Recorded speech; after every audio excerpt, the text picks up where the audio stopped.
Tal cual. Sí. ¿Tú temiste por tu vida en algún momento allí por parte de las maras? Bueno, en 2 ocasiones fui asistido por PPI, Protección de Personas, del Estado. Hubo una vez que fui sacado del Salvador en 24 horas y me regresaron a España y le dije a mis superiores que ya voy a ser bueno como el mundo quiere que yo sea bueno. Me voy a portar bien, me voy a dedicar a las cosas de la iglesia. Y me regresé a El Salvador. Y nada, como dicen en El Salvador, gallina que come huevos aunque le cortes el pico. Entonces yo seguí necio, porque ¿Era tu misión, tu era misionero? mi misión y es que si allí lo que está en juego es la vida de los inocentes. Es decir, y a veces me decía la gente, padrecito, es que nunca está en la iglesia. Y le decía yo a la gente, es que usted está mucho en la iglesia y por eso tengo que estar yo mucho tiempo fuera. Creo que es lo que Yo hay. entiendo al final que tú has tenido un momento en el que te has sentido más perseguido por la corrupción como tal de la calle, en plan maras, pandilleros, o por el mismo gobierno, policías, gente como gobernadores y demás. ¿Por quién te has sentido más perseguido Sí, mira, o más vigilado? yo me he sentido muy vigilado por el Estado, ¿verdad? El Estado me tenía un seguimiento.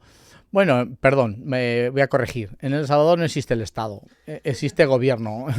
El Estado es un sueño que nadie. Hay mucho gobierno y poco Estado. Entonces, ¿Consideras que casi sigue sin estado ahora mismo, no? El Salvador no tiene Estado, tiene gobierno. Y es un gobierno presidencialista, es decir, un dictador siempre. Y en El Salvador, bueno, los ministros, sobre todo las fuerzas militares, la inteligencia militar, la inteligencia policial, son inteligencias que te dan un seguimiento y te intervienen el teléfono. Yo estuve intervenido el teléfono constantemente. En tus reuniones te meten orejas en las reuniones. Entiendo que tú siempre has Cuando, tenido una mano derecha. entonces siempre. Yo lo bueno que tenía en El Salvador es que yo siempre he sido claro. Es decir, yo no he tenido doblez. Pero me refiero, ¿te has sentido siempre apoyado por alguien más en especial? ¿Con quién ha sido tu mano derecha en todo ese tiempo? El pueblo, la gente de abajo.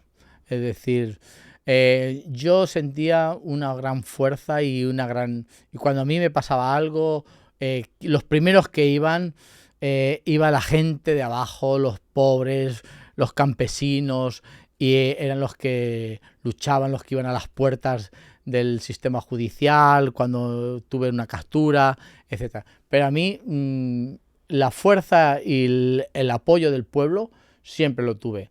Nunca tuve ningún apoyo, porque los primeros años que yo viví en El Salvador, los primeros 10 años, estaba el gobierno Alianza Republicana Nacionalista, el partido que originó la guerra, el partido de los militares, el partido de la oligarquía, de las 5 grandes familias de El Salvador.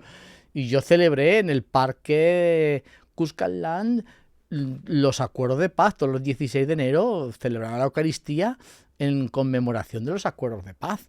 Y era una vigilancia. Y cada vez que iba a migración a reportar y renovar mi estado migratorio, que me lo daban cada año, yo tenía miedo, pánico, porque te decían una cláusula que no me podía meter en asuntos políticos internos del país como extranjero. Entonces yo estaba metido en la vida política porque todo es política. ¿Cuánto tiempo pasa hasta que te dan a ti la nacionalidad salvadoreña? Pues mira, yo llegué en el año 2000 a El Salvador y me dieron la nacionalidad en el primer año que ganó la izquierda política con Mauricio Funes, en el año 2009. Me 9 años dieron, tardaste en conseguir tardé eso. 9 años Y en hasta Centroamérica que y Sudamérica como tal la nacionalidad cuesta un poco más de que te la den. y me dieron la nacionalidad porque fui propuesto por la sociedad civil para Comisionado Nacional de Búsqueda de los Niños y Niñas de Desaparición Forzada del Conflicto Armado. Sí, que si no, igual incluso hubiera tardado más. Y el decreto decía que tenía que ser salvadoreño y que tenía que tener 33 años. Yo tenía 30, no tenía 33. El gobierno cambió el decreto, bajó la edad y para poder yo acceder. Y me nacionalizaron para poder ser comisionado nacional de búsqueda, que fui parte de esa comisión, muy loable, y es de las cosas que más... O sea que gracias a ti ha cambiado un requisito de edad también. Cambió un requisito de edad, cambiaron los comisionados, la comisión, aunque esa comisión enseguida desapareció y fue estéril, porque El Salvador nunca le ha interesado visibilizar este problema de los niños y niñas desaparecidos, de desaparición forzada en el contexto, porque fueron los militares los que quitaban a los niños y los daban en adopción a Europa, los más feitos y los más guapitos se los quedaban los militares de alto rango. Y así han sido como han ido apareciendo en El Salvador, y ahí está la Asociación Pro Búsqueda, a la cual felicito, que sigue en esa lucha constante hasta el día de hoy, reencontrando niños del contexto de la guerra civil salvadoreña.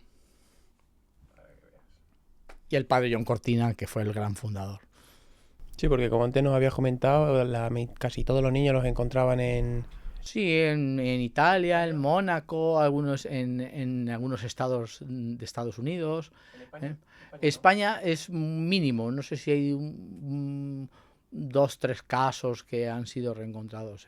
¿Y cómo actuabais? Entiendo que en ese momento no se lo quitabais a lo que es el padre adoptivo y se lo devolvíais a la familia, ¿o sí? ¿O cómo era Había eso? diferentes formatos, se respetaba mucho en el proceso psicosocial de acompañamiento al joven. Se respetaba mucho lo que el joven quisiera, la familia quisiera. Era un respeto hacia Claro, la porque persona. también entiendo... Sí, por lo que había vivido, por lo que había tenido. Claro, hay familias adoptivas que acompañaban el reencuentro con tal, y había otras familias que no, que lo negaban, que no querían, y iba el joven solo a reencontrarse. Había diferentes formas. Lo importante es que los jóvenes... Es un derecho conocer de dónde venimos y quién es tu padre y quién es tu madre, tu identidad. Claro, porque lo que te quiero decir también, habría veces que a lo mejor para el niño, en un caso de ser pequeñito, a lo mejor era que estuviera con ese militar o tal, por estar en una posición económica mejor que a su familia de origen, que a lo mejor es más pobre y no le puede ofrecer esos recursos. Sí, claro, lo que pasa es que los niños ya se han reencontrado con una vida hecha. Y la mayoría fueron con meses o un año, año y medio, y los hemos encontrado con 30, 33 años. Sí, que ya no son niños. Ya no son niños, ya tienen una vida hecha y lo único que quieren es conocer su identidad, su origen y de dónde vienen. Y eso era... y también también por la madre. Ha habido madres que se han tirado 30 años en probúsqueda, en reunión tras reunión, tras reunión, tras reunión, tras reunión, hasta que ha encontrado, hay madres que han encontrado a sus 3 hijos después de 30 años, que se los fueron arrebatados cuando iban en guinda en algún operativo militar en los contextos de la guerra civil. Y esa misma guerra civil fue la que originó las pandillas también. De hecho, tú nos habías contado hace un ratito cuando veníamos para acá que tenías un caso de que te faltaba una niña por encontrar o algo así. Sí, hay un caso, el caso de las Anonas, que fueron tres hijos. Ya se encontró la hija, se encontró el hijo, y falta todavía una por encontrar, que está todavía en esa... Que se sabe que está viva. En esa búsqueda, ¿verdad? Pero en la guerra se perdieron muchas cosas. Se perdieron esos hijos y se perdieron muchos jóvenes. Pero se perdieron, ¿cómo se perdieron? Es la pregunta. ¿Cómo desaparecen tantos niños así como así? Bueno, pues era una estrategia militar, quitarle el agua al pez.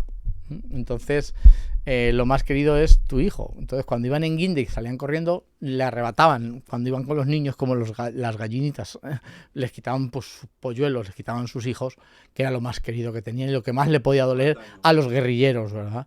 Y bueno, se han encontrado ProBúsqueda tiene archivos casi de 30.000 adopciones ilegales que se hicieron en los contextos, que había una red de abogados y tal que hacían esas adopciones y vendían, pues quizá a un niño le valían 2.000 colones o 3.000, no sé, en esos momentos desconozco ese dato. Y otros, bueno, pues los más guapos pues se los quedaban ellos.